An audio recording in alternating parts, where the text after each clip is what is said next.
Bom dia, professor. Bom dia, galera. Hoje eu e meu grupo vamos estar apresentando um pouco sobre o reino fungi. Os integrantes sou eu, Michele Thalita, Fabiana, Matheus, Fernanda, Maiara, Rebeca e Emily. Espero que vocês gostem. Bom dia, galera. Meu nome é Matheus Norte, aluno do segundo ano B, e agora eu vou estar falando sobre as principais características gerais dos fungos. Eles podem ser unicelulares, que possuem apenas uma célula, ou também podem ser pluricelulares, que possuem dois ou mais. São eucariontes, que é um ser unicelular ou pluricelular que possui carioteca, ou seja, o seu núcleo celular é separado do citoplasma por uma membrana. São formas de vida bastante simples. As paredes das células contêm quitina, um carboidrato típico dos animais. Na natureza, a quitina é encontrada na parede celular dos fungos e no exoesqueleto dos artrópodes. A reprodução dos fungos ocorre, na maioria das vezes, através da propagação dos esporos, células que caem no solo e crescem, formando os novos fungos. A reprodução pode acontecer de forma assexuada ou sexuada. E por se tratarem de organismos acrofilados, não possuem clorofila, por isso não realizam fotossíntese. São heterotróficos, ou seja, não produzem o seu próprio alimento, tornando-se parasitas obrigatórios. Ao contrário das plantas, que produzem o seu próprio alimento e são seres autotróficos. Eles nutrem-se de outros organismos, plantas e animais, e atuam no ecossistema como importantes agentes de decomposição da matéria morta. Costumam se desenvolver em ambientes úmidos e pouco iluminados, e são denominados seres heterotróficos por absorção, porque a alimentação dos fungos é dividida em dois grupos, sendo os saprófitas, que se alimentam da matéria orgânica, animal ou vegetal morta. Com isso, os fungos decompõem a matéria orgânica, promovendo ciclos de nutrientes, e os parasitas vivem dentro dos hospedeiros, absorvendo os nutrientes para que possam, a partir deles, se desenvolverem. Exemplos de fungos: bolor, mofo, orelha de pau, leveduras, cogumelos, micoses, entre outros. E a classificação das espécies estão distribuídas em 5 grupos principais: quitrídeos, zigomicetos, glomeromicetos, ascomicetos e basidiomicetos.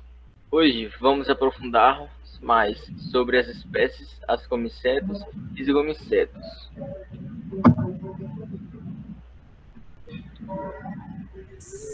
Bom dia, meu nome é Alice, sou aluna do segundo ano A e hoje eu vou falar um pouquinho sobre o metabolismo dos fungos e sobre os fungos predadores.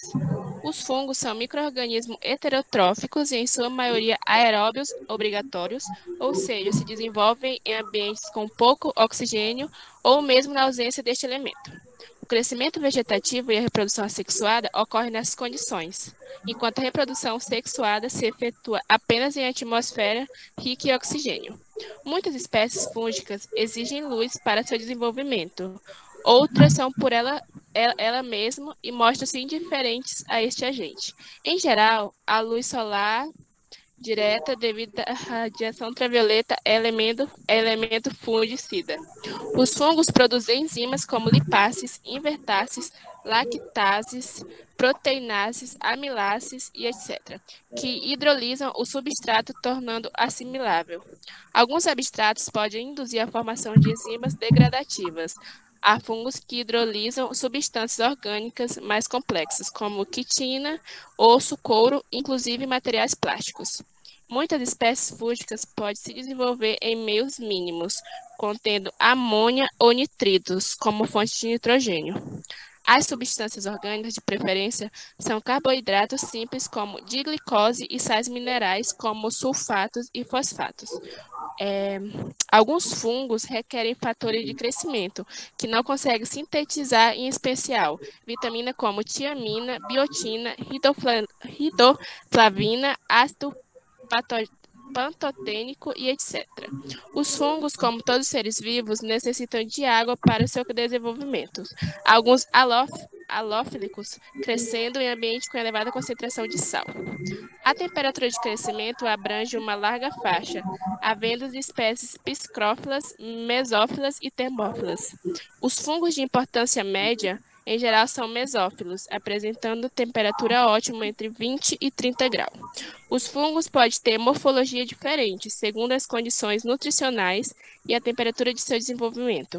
Este fenômeno de variação morfológica mais importante em micologia médica e o dimorfismo, que se expressa por um crescimento micelial entre 22 e 28 graus e leveduriforme entre 35 e 37 graus. Em geral, essas formas são reversíveis. Este fenômeno é conhecido como dimorfismo fúngico. Ocorre entre fungos de importância média, como Histoplasma capsulatum, Blastomyces dermatitis e Paracoccidioides brasiliensis. Ainda que o pH mais favorável ao desenvolvimento dos fungos esteja entre 5, 6 e 7, a maioria dos fungos tolera amplas variações de pH. Os fungos filamentosos pode crescer na faixa entre 1,5 e 11, mas leveduras não toleram pH alcalino. Muitas vezes, a pigmentação dos fungos está relacionada com o pH dos substratos. Os meios com pH entre 5 e 6, com elevadas concentrações de açúcar, alta pressão asmótica, tais como geleias, favorecem o desenvolvimento dos fungos nas porções em contato com o ar. O crescimento do fungo é mais lento que o das bactérias, e suas culturas precisam em média de 6 a 15 dias ou mais de incubações. Pode passar o slide, por favor. Agora eu vou falar sobre os fungos predadores. Fungos carnívoros ou predadores são fungos que obtêm alguns ou a maioria de seus nutrientes por aprisionamento e digestão de animais muito pequenos ou microscópio. Estão descritas mais de 200 espécies pertencentes ao filo Ascomicota, Mucoromicota e Basidiomicota. É isso. Bom dia, meu nome é Maiara, sou aluna do segundo ano B e hoje eu vim aqui falar um pouco sobre a reprodução assexuada e a reprodução sexuada. Eu vou falar aqui 3 maneiras simples, né, de a reprodução assexuada acontecer. E vou começar primeiro pelo brotamento, né? Que são leveduras, como Saccharomyces, que se reproduzem por brotamento ou gemulação. Os brotos, né, conhecidos como gêmulas, normalmente eles se separam do genitor, mas também podem permanecer grudados, como mostra na foto, formando cadeias de célula. A esporulação, que é a imagem ao lado, nos fungos terrestres, os corpos de frutificação produzem, por mitose, células que são espalhadas pelo meio, né? Cada uma célula dessas, um esporo é conhecido como conidiósporo, que vem do grego cones, que significa poeira. E ao cair em material apropriado, é capaz de gerar sozinho um novo mofo, bolor e etc. A fragmentação, ela é a maneira mais simples de um fungo se reproduzir assexuadamente. É a partir de um micélio que se fragmenta, originando novos micélios. Agora eu vou falar um pouco sobre a reprodução sexuada. No ciclo reprodutivo de alguns fungos aquáticos, há a produção de gametas flagelados, que se fundem e geram alguns zigotos que produzirão novos indivíduos.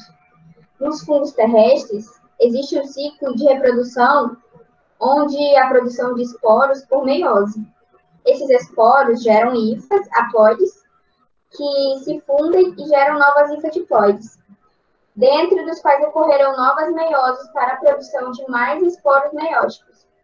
E a alternância de meiose e fusão de hifas, que se comportam como gametas, caracteriza o processo como sexuado. Esse esquemazinho que a gente está mostrando aí no slide ilustra um ciclo de reprodução genérico válido para a maioria dos fungos. Muitos alternam a reprodução sexuada com a assexuada. Em outros, pode ocorrer apenas a reprodução sexuada ou apenas a reprodução assexuada. De modo geral, a reprodução sexuada dos fungos ela se inicia com a fusão de hifas haploides, que fica caracterizando a plasmogâmia, fusão de citoplasmas. Os núcleos haploides, geneticamente diferentes, provenientes de cada hifa parental, permanecem separados, que aí entramos na fase heterocariótica, N mais N. E logo depois acontece a fusão nuclear, mais conhecido como cariogâmia, que gera núcleo de ploides que, se dividindo por meiose, produzem esporos haploides. E esporos formados por meiose são considerados sexuados pela variedade decorrente do processo meiótico que ela tem.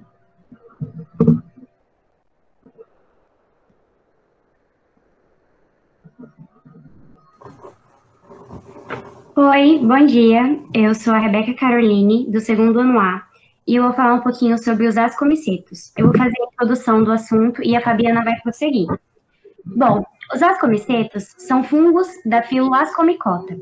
Eles são o maior grupo de fungos registrados no mundo, e é até mesmo a maior biodiversidade de fungos dentro dessa classificação, com 64.163 espécies. Esse grupo de fungos é reconhecido pela sua importância econômica e ecológica. Eles são decompositores de matéria orgânica e popularmente conhecidos como bolores, verde-azulado, vermelhos e castanhos.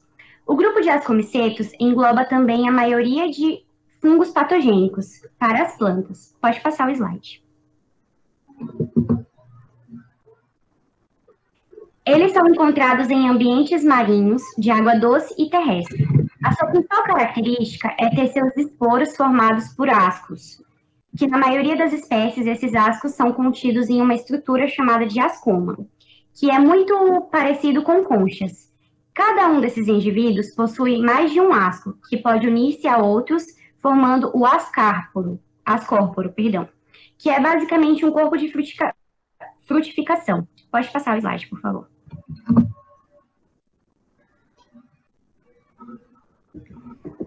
Os ascomicetos produzem grande aparato enzimático, o que os tornam potenciais decompositores e cicladores de uma matéria orgânica, em ambientes que dependem da matéria orgânica em decomposição para sobreviver, como os sapóbrios. Os ascomicetos têm representantes unicelulares, como hifas septadas, mas eles também podem formar micorrizinas.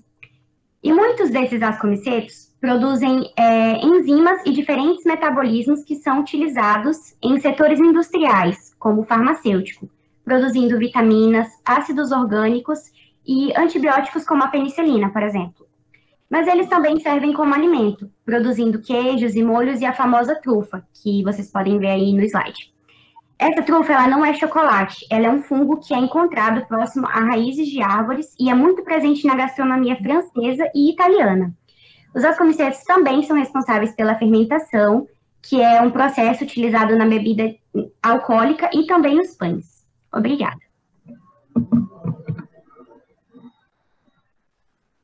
Bom dia, eu sou a aluna Fabiana Saraiva, do segundo ano A, e eu vou falar um pouco sobre a morfologia. Bom, o conjunto de hifas forma a estrutura típica e representativa dos fungos, que antes era referida como corpo de frutificação, e hoje é referida por ascoma, como esse da imagem na tela.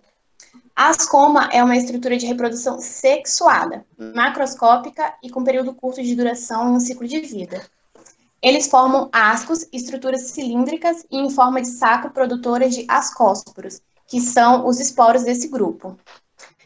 As hifas desses fungos possuem septo com uma pequena abertura, que é por onde se tem a passagem do citoplasma e raramente de núcleos. E as hifas, elas podem ser uninucleadas e multinucleadas, o que vai caracterizar um micélio cariótico, que seria com 2 núcleos distintos geneticamente. Existem também as leveduras, que são formadas unicelulares dos ascomicetos, e elas se desenvolvem em determinadas condições de temperatura ou de nutrientes. Próximo slide. Bom, nessa imagem a gente pode ver um pouco do ciclo de vida dos ascomicetos. Aqui tem algumas informações que a Mayara já falou, mas eu vou aprofundar só nos ascomicetos. Começando pela reprodução sexuada. Ela envolve o encontro de 2 indivíduos diferentes geneticamente. O que acontece é que os ascósporos de espécies distintas são liberados no ambiente e, ao germinarem, eles originam um micélio haploide, que é chamado de N. Esse micélio, ele origina gametângios, ou ascogônios, que são as estruturas femininas, e os aterídeos, que são as estruturas masculinas. Antes de formar o ascoma, essas estruturas se fundem, no caso a masculina e a feminina, ocorrendo a plasmogamia. E aí se faz a mistura dos citoplasmáticos distintos. Os núcleos são trocados por prolongamento hifálico, e o resultado disso é a formação de um micélio dicariótico, que significa N mais N, que aí sim vai originar a escoma. Bom, no ápice dessa ascoma existem células em forma de ganchos, que é onde vai ocorrer a fusão de núcleos diferentes, que é chamada de cariogamia. Após isso acontece a formação do núcleo diploide, que é o zigoto. E essa é a única fase diploide, no caso 2Ns, do ciclo da vida dos ascomicetos, que essa é a fase que possui 2 conjuntos cromossômicos. Em seguida se formam os ascos e o núcleo diploide, que se divide por meiose e em seguida por mitose, originando os ascósporos, que viram um N novamente, e aí eles retornam ao ambiente e o ciclo se inicia de novo. Agora, pela reprodução assexuada, que é uma reprodução que vai acontecer após a liberação dos ascósporos, que germinam e formam o micélio, esse micélio ele se diferencia em estruturas assexuadas conhecidas como conidiomas e subdivididas em conidióforos, células conidiogênicas e conídeos. Antigamente, as estruturas de reprodução sexuadas elas não eram observadas durante o ciclo de vida dos ascomicetos e, por isso, eram isoladas e identificadas como um fungo, que era classificada como Deuteromicetes. Atualmente, essas formas são referidas como fungos anomórficos, anomorfos e conidiais. Inclusive, muitos trabalhos são realizados no mundo com essas formas, porque elas crescem e vivem independente do ciclo de reprodução sexuado. E, além disso, elas são fundamentais para a ciclagem de nutrientes do ambiente e possuem grande aplicação econômica. É isso, obrigada.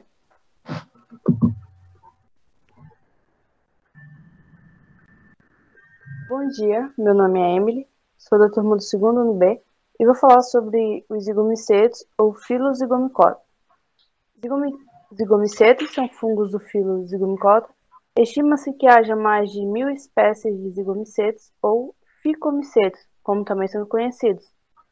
Essa classe de fungos é extremamente diversificada e representantes podem ser encontrados vivendo em todo o mundo em uma variedade de ambientes e circunstâncias. Os seres humanos geralmente acabam interagindo com os fungos zigomicetos, geralmente na forma de bolores ou bolores que aparecem em frutas estragadas como morangos e tomates. Acredita-se que o zigomicota tenha surgido entre 600 e 1.400 milhões de anos atrás. Pode passar, por favor. Agora falando um pouco sobre as características gerais dos zigomicetos, eles são fungos bastante simples, que apresentam hifas cenocíticas.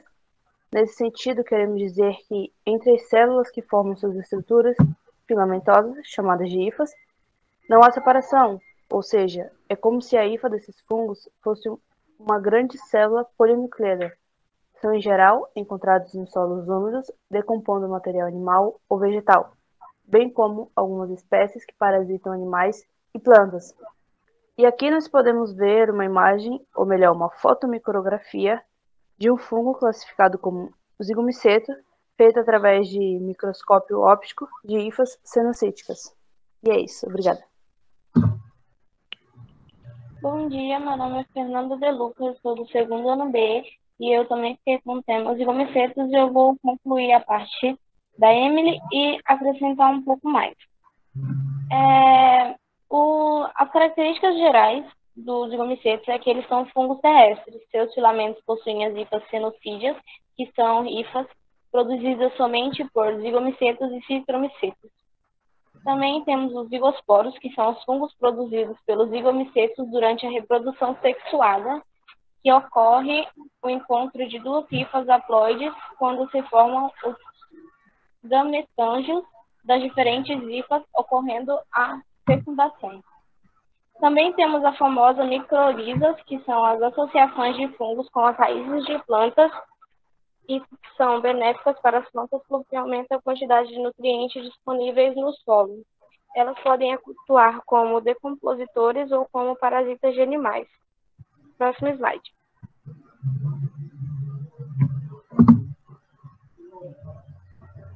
Aqui nós podemos ver os isobucos, que possuem uma vida livre, crescendo sobre as superfícies úmidas de alimentos ricos em carboidratos, como pão velho, as frutas e também verduras. Seu corpo de frutificação é uma penugem branca que lembra filamentos de algodão recheados de pontos escuros que representam os esporângios. Próximo. Aqui nós podemos ver o tomate e o pão, né, que já estão nessa fase de decomposição e que já foi habitado pelos fungos. Os fungos, eles não conseguem viver em lugares secos, como no deserto, porque eles precisam da umidade para se reproduzir. Os lugares que mais ocorrem a formação dos fungos na nossa casa é o banheiro, por ser um lugar muito úmido e que a gente várias vezes pode usar água quente. Então, provavelmente, o banheiro sempre terá uma maior quantidade deles. É isso.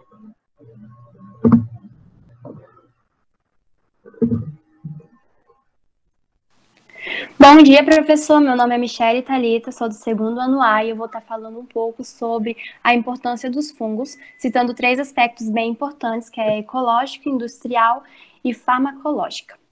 Primeiro, os fungos eles são seres decompositores, junto com as bactérias. E embora eles tenham mecanismos de adquirir energias, eles também são muito importantes nos ecossistemas, como recicladores de matéria. Bom, os fungos eles apresentam grande variedade de modo de vida. Podem viver como saprófagos, quando obtêm seus alimentos decompondo organismos mortos, como parasitas, quando se alimentam de substâncias que retiram dos organismos vivos nos quais se instalam, prejudicando ou podendo estabelecer associações mutualísticas com outros organismos, em que ambos se beneficiam. E além desses modos mais comuns de vida, existem alguns grupos de fungos considerados predadores, que capturam pequenos animais e deles se alimentam. Um exemplo que eu posso dar é que quando um animal ou uma planta perde uma parte do seu corpo, ou então quando uma folha ou um galho cai, entre outras coisas, tudo deve sofrer processo de decomposição. E o fungo serve justamente para isso, para pegar essas moléculas mais complexas que fazem parte dos organismos e degradar, quebrar. Com isso, ele consegue energia para sua sobrevivência, mas também aduba os ecossistemas, ou seja, eles reciclam a matéria. Pode passar, por favor.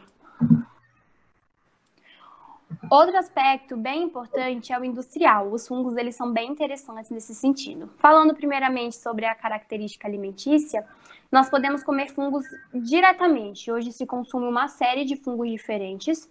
E o Brasil é um país que, inclusive, tem um potencial gigantesco para a descoberta de fungos comestíveis.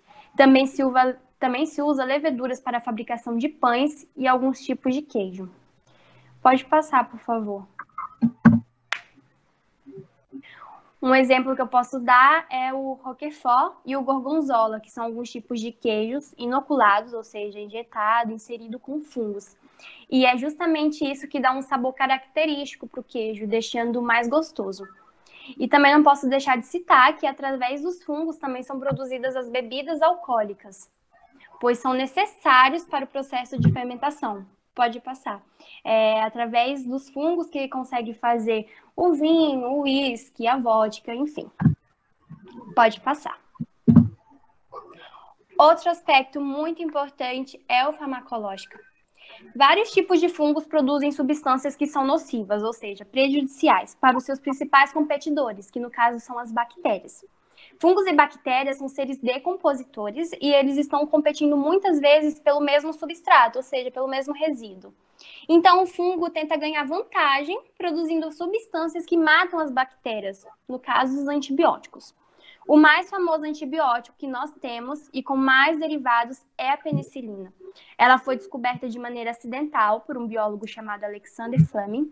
Ele estava cultivando algumas bactérias e percebeu que numa placa que ele tinha abandonado, porque tinha ido viajar, havia ficado alguns fungos junto com as bactérias e elas não se desenvolveram. Então, ele percebeu que o fungo produzia uma substância que matava as bactérias. Então, a penicilina foi o primeiro antibiótico descoberto, ele é muito importante, mas hoje em dia nós já temos diversos outros antibióticos e alguns deles também derivados de outros fungos. Agora, pode passar o slide. Bom, é isso, mais ou menos. Espero que tenham gostado da explicação e obrigada. E essa foi a apresentação do grupo do Reino Fungi.